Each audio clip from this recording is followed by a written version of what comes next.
তারা যেন টাকার কাছে কখনো বিক্রি না হয়।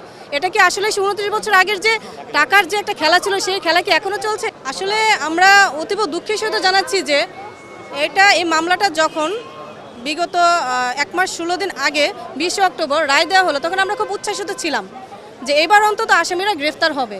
কারণ ২৯ বছর আগের যে একটা পরিস্থিতি ছিল এখন আর সেই পরিস্থিতি নাই। সরকার চেঞ্জ, মোটামুটি রাজনৈতিক একটা পট পরিবর্তন ছিল।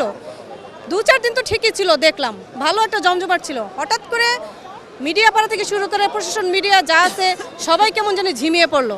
কিন্তু এই ঝিমিয়ে পড়াটা কেন? আমরা প্রশাসনের দিকে আসলে খুবই দুঃখিত এবং মর্মাহত অবস্থা বলতে চাচ্ছি যে তারা যেন টাকার কাছে কখনো বিক্রি না হয়। এটা কি আসলে ২৯ বছর আগের যে টাকার যে একটা খেলা ছিল সেই খেলা কি এখনো চলছে? ২০১৭ সালে এখানে দাঁড়িয়েছিলাম, ২০১৬-১৭তে ঠিক সেম জায়গাতে দাঁড়িয়েছিলাম। আজকে আবার আমরা সেম জায়গাতে দাঁড়িয়ে আছি যে আমাদেরকে একটা প্রতিবেদন দেওয়া হবে, কিন্তু আমরা এসে পেলাম কি? আমরা এসে পাই ডেটের পর ডেট।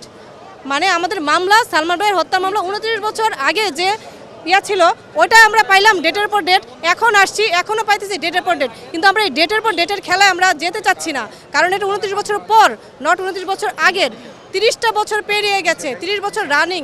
এখন কেন এভাবে অবহেলিত হবে মামলাটা? যেখানে একটা সুপারস্টার, সাধারণ একটা মানুষ, সাধারণ একটা কেউ যদি মারা যায় ওটার বিচার হয়ে যাচ্ছে, প্রতিবেদন জমা দিতেছে, সব কিছু করতেছে। আর একজন সুপারস্টার মারা গেল, নির্মমভাবে তাকে হত্যা করা হলো। 1996 সালের 6 সেপ্টেম্বর তাকে নির্মমভাবে হত্যা করা হলো। কিন্তু আসামিরা সামাজিক যোগাযোগ মাধ্যমে অ্যাক্টিভ। আমি তো ওই দিন যে ডন সাহেব গান গাইলো, ডন সাহেবের গান শুনে তো আমি কি বলবো যে প্রশাসন কেন এরকম করতেছে, গাফলতি করতেছে?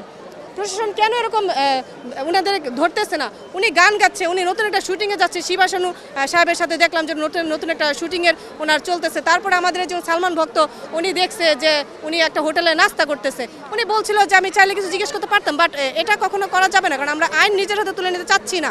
আমরা সালমান ভক্তরা রাজপথে ছিলাম, রাজপথে আছি। এখন যদি প্রশাসন মনে করে যে সেই আগের মতো তারা ঝিমিয়ে পড়ে সব কিছু ওভার করে দিতে চাইবে, সেটা কিন্তু হবে না।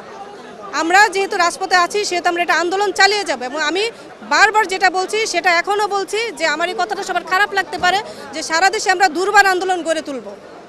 সারা দেশে আমাদের দুর্বার আন্দোলন চলবে।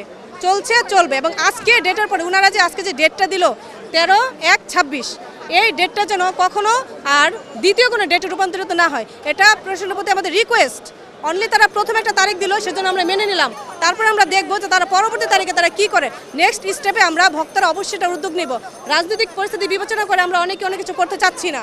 যেহেতু এখন একটা বিশাল একটা অবস্থা দেখতেছেন, রাজনৈতিকভাবে একটা পট পরিবর্তনের একটা সময়। আর এটা আমি বলি, যদি সরকার দলীয়করণ হয়ে যায় তাহলে মামলাটা নিয়ে আরও বেশ কিছু একটা জটিলতা হতে পারে। এটা আমার মাই থিঙ্কিং।